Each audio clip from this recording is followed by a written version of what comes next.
We wish you happy Waisak, a happy Waisak day. Hai semuanya, terimalah salam Buddhis dari saya. Namo Sankhyang di Budaya, Namo Buddhaya. Perkenalkan, nama saya Yeni. Hari ini saya akan membawakan salah satu riwayat hidup Buddha Gotama. Tetapi saya tidak membawakannya sendiri. Saya akan ditemani oleh Kwek-Kwek. Hai Kwek-Kwek. Hai, kita sapa dulu ya teman-teman kita. Namo Sankhyang di Budaya, Namo Buddhaya. Nah, hari ini saya akan bercerita tentang hidup sebagai pangeran. Dimulai dari perayaan Bajak Kerajaan. Kwek-Kwek tahu nggak perayaan Bajak Kerajaan itu apa? Tidak tahu sih. Nah, perayaan Bajak Kerajaan itu merupakan salah satu perayaan musiman tahunan yang diselenggarakan di Kerajaan Sakya. Jadi, di dalam perayaan ini yang mengikuti itu bukan hanya anggota kerajaan, tetapi warga di seluruh kota tersebut. Nah, dengan iringan para menteri, pengawal, dayang-dayang, dan anggota kerajaan yang lainnya, Raja Sudodana mengikuti perayaan tersebut. Nah, Pangeran Siddhartha kecil juga ikut loh, Kwek-Kwek. Ya, pada saat itu Pangeran Siddhartha duduk di bawah sebuah pohon jambu, ditemani oleh para pengasuhnya. Nah, karena para pengasuhnya itu sangat antusias melihat perayaan ini, karena perayaan ini dirayakan semeriah mungkin, ya, sesemarak mungkin. Jadi para pengasuh itu jadi terlena dengan perayaan ini. Nah, akhirnya mereka meninggalkan Pangeran Siddhartha kecil di bawah pohon jambu. Lalu karena melihat para pengasuhnya sudah pergi, Pangeran Siddhartha lalu mulai bermeditasi. Hebat ya? Nah, pada saat itu Pangeran Siddhartha bermeditasi menggunakan konsentrasi pada keluar dan masuknya nafas. Nah, ketika para pengasuhnya itu sudah teringat kembali bahwa tugas mereka itu harusnya apa? Menjaga pangeran kecil, mereka segera bergegas kembali ke bawah pohon jambu tersebut. Dan mereka semua terkejut melihat apa yang sedang dilakukan oleh Pangeran Siddhartha kecil. Nah, lalu mereka pun segera memanggil Raja Sudodana. Ya, beberapa saat kemudian Raja Sudodana pun datang beserta para dayang dan pengawalnya. Melihat bahwa apa yang terjadi? Ayo, mereka tahu nggak?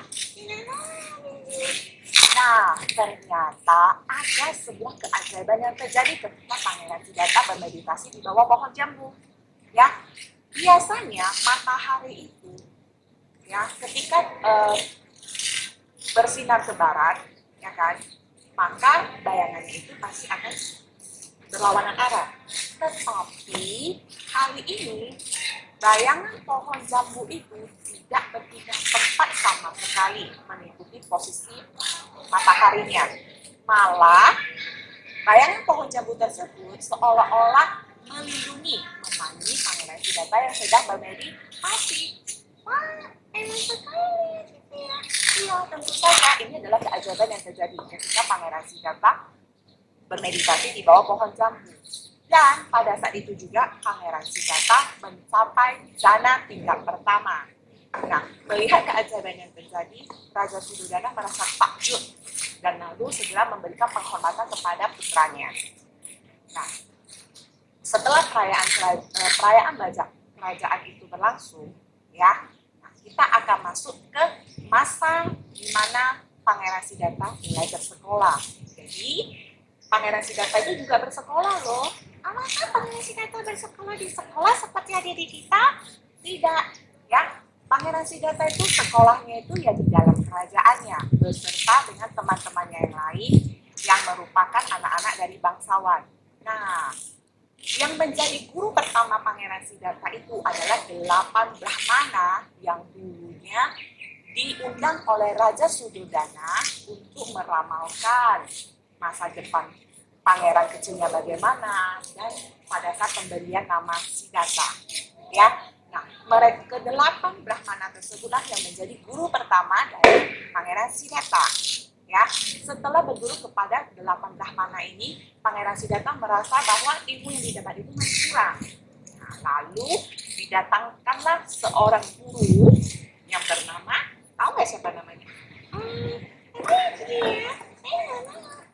Nah, nama guru yang kedua ini adalah Sabamita.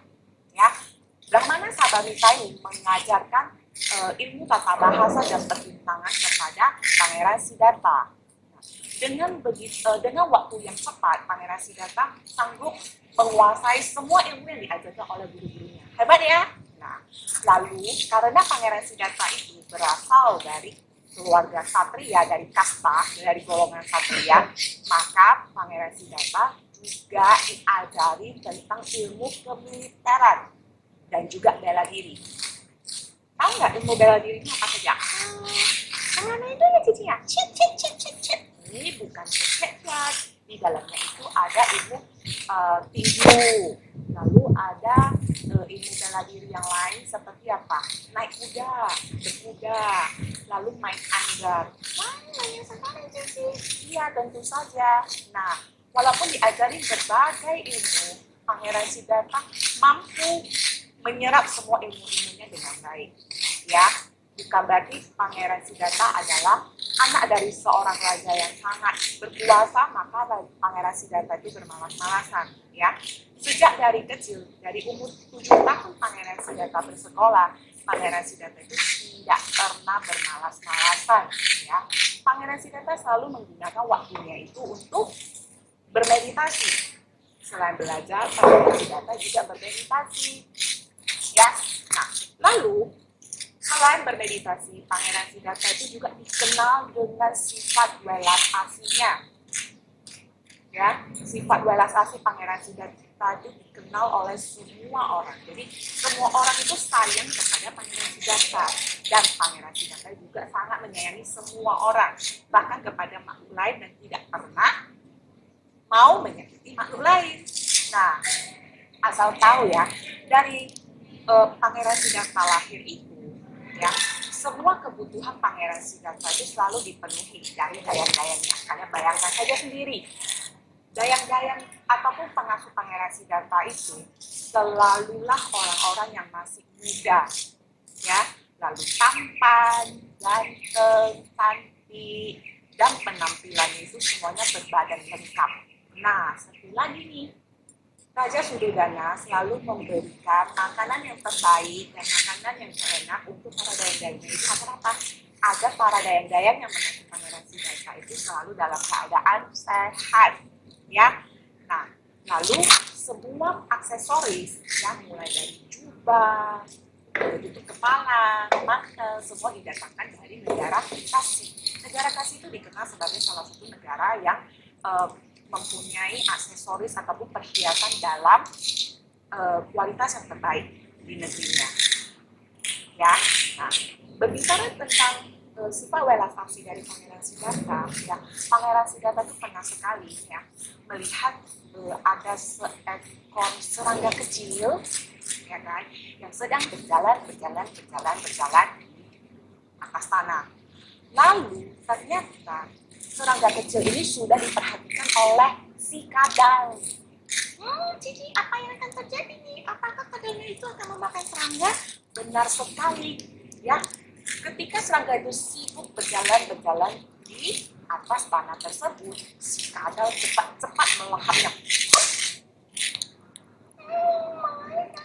Ya. Nah, pada saat si kadal sedang sibuk mengunyah si serangga, si kadal juga tidak konsentrasi nih. Ternyata dari ujung sana sudah dipantau oleh seekor ular yang sedang lapar. Begitu si kadal sudah merasa kenyang, tiba-tiba dia merasa bahwa ada yang mulai memangsanya. Nah, lalu si ular ini pelan-pelan melahap si kadal tersebut. Nah, dan si ular ini juga tidak sadar bahwa dari langit tanah itu menukik tajam ke bawah ada seekor burung elang yang juga sudah memantaunya dari tadi. Jadi kalau kita boleh ibaratkan ya, ini seperti rantai makanan, ya. Tapi Pangeran Siddhartha merasa bahwa dunia ini penuh dengan derita, dunia ini penuh dengan kesedihan ya, sangat menyedihkan sekali. mengapa harus ada makhluk-makhluk yang lemah yang selalu dimangsa oleh makhluk-makhluk yang kuat. Selain itu, kalau kalian masih tahu, ada sebuah kisah mengenai angsa yang terkena panah, ya. Nah, hari ini saya juga akan bercerita tentang angsa yang terkena panah itu. Nah, jadi pada saat itu Pangeran Siddhartha beserta dengan teman-temannya itu sedang bermain di dalam hutan, ya. Termasuk salah satu temannya itu adalah Pangeran Dewadatta. Oke, masih ingat Pangeran Dewadatta itu siapa kan? Siapa ya? Itu kan siapa ya? Sepupunya Pangeran Siddhartha ya? Benar nggak Cici? Benar sekali. Pangeran Dewadatta itu merupakan sepupu dari Pangeran Siddhartha. Nah, pada saat itu Pangeran Dewadatta membawa sebuah busur yang besar dan beberapa anak panah. Ternyata Pangeran Dewadatta ini sedang ingin berburu hewan di dalam hutan tersebut. Nah, ketika selesai bermain, Pangeran Siddhartha merasa lelah dan mulai duduk santai ya di hutan tersebut untuk menikmati pemandangan dan keindahan di dalam hutan tersebut. Tiba-tiba ada seekor angsa yang besar jatuh dari langit. Yang seperti jatuh. Nah, jadi angsa ini jatuh tepat di depan Pangeran Siddhartha yang sedang beristirahat. Tentu saja Pangeran Siddhartha terkejut. Seekor angsa besar terjatuh dan ternyata salah satu sayapnya itu terluka karena kena panah. Jadi muncullah sifat balas asli dari Pangeran Siddhartha ini. Ya, nah lalu Pangeran Siddhartha dengan pelan-pelan mencabut anak panahnya. Aduh, Cici sakit. Bukan kamu, Kwek, tapi angsanya. Iya. Nah, lalu setelah panahnya itu dicabut, Pangeran Siddhartha segera mencari tanaman obat dan mengambil getahnya untuk pelan-pelan diusapkan di mana? Ayo, tadi di mana? Benar, di sayap angsa yang terluka tersebut. Nah, lalu apa yang dilakukan oleh Pangeran Siddhartha lagi? Pangeran Siddhartha juga mencoba untuk menenangkan si angsa tersebut, ya, karena angsa tersebut kelihatan sangat ketakutan, ya. Nah, lalu begitu tahu bahwa angsa yang di sana Pangeran Dewadatta itu jatuh, Pangeran Dewadatta segera mengejar dan mencari posisi di mana angsa tersebut jatuh. Dan ternyata benar, dia sudah menemukannya. Ketika menemukannya, Pangeran Dewadatta langsung marah. Hei kamu, itu angsa adalah milik saya. Saya yang memanahnya, saya yang membunuhnya. Angsa itu harus menjadi milikku. Nah, si Pangeran Dewadatta. Nah, apakah Pangeran Siddhartha langsung menyetujuinya? Harusnya tidak, Cici. Benar sekali. Pangeran Siddhartha itu tidak mau memberikan angsa tersebut kepada Pangeran Dewadatta. Tahu alasannya kenapa? Ada yang tahu nggak? Baik tahu nggak? Nggak tahu, Cici. Oke, Cici kasih tahu. Nah, alasan Pangeran Siddhartha tidak mau melepaskan angsa tersebut kepada Dewadatta karena Pangeran Siddhartha merasa angsa itu terluka dan saya sudah menyelamatkan hidupnya. Tentu angsa itu akan menjadi milikku. Nah, terjadilah perdebatan di antara kedua pangeran tersebut, Kwek.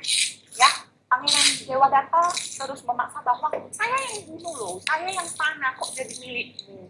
Nah, lalu si Pangeran Siddhartha juga merasa saya menyelamatkan hidupnya, saya yang mengobatinya. Harusnya angsa tersebut yang menjadi milikku. Akhirnya mereka sepakat untuk mencari keputusan gimana. Tahu nggak?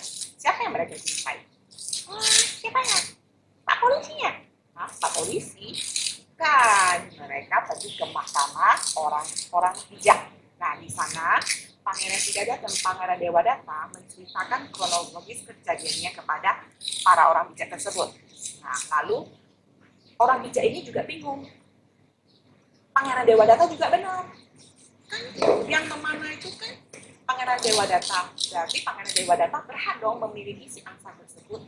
Tapi orang bijak yang lain juga merasa bahwa Pangeran Siddhartha juga berhak atas angsa tersebut karena Pangeran Siddhartha sudah menyelamatkan nyawa angsa. Nah, setelah bermusyawarah begitu lama, akhirnya seorang bijak yang lain membuat keputusan bahwa angsa tersebut menjadi milik Pangeran Siddhartha. Kok bisa ya? Nah, menurut orang bijak tersebut, yang menyelamatkan hidup makhluk lain, itulah yang boleh memiliki angsa tersebut. Nah, jadi dari kejadian-kejadian yang terjadi di dalam hidup seorang pangeran Siddhartha, ya kita belajar banyak hal, ya. Yang pertama mulai dari pangeran Siddhartha yang tidak mau menyakiti makhluk lain. Jadi kita bisa belajar juga nih, kita tidak boleh menyakiti makhluk lain, sekecil apapun itu, bahkan seekor semut ataupun seekor nyamuk, ya. Nah, lalu ketika kita mempelajari sesuatu, kita harus mempelajarinya dengan sungguh-sungguh, ya. Dan kita juga harus apa? Harus apa? Hormati gurunya. Benar sekali, kita harus menghormati orang yang lebih tua, baik itu guru ataupun orang tua kita. Dan ingat, dengan kita belajar dengan semangat, maka kita dapat memperoleh semua ilmu dengan baik. Ya, nah, selain itu, kita juga harus mengikuti salah satu sifat dari Pangeran Siddhartha, yaitu apa? Walaupun Pangeran Siddhartha itu adalah seorang anak raja, Pangeran Siddhartha itu tidak pernah sombong, ya. Walaupun punya segala kebutuhan hidupnya itu terpenuhi dengan lengkap, ya, Pangeran Siddhartha itu tidak pernah sombong. Jadi dari kisah-kisah yang sudah saya ceritakan hari ini, banyak sekali yang bisa kita pelajari. Oke, jadi jadi anak-anaknya cerita yang lain, cerita yang lain. Boleh sih, nanti kita tunggu di kesempatan yang lainnya lagi ya. Oke, jadi sampai jumpa, sampai di sini dulu cerita yang akan saya bagikan. Namo Sang Hyang Adi Budaya, Namo Budaya, Namo Budaya.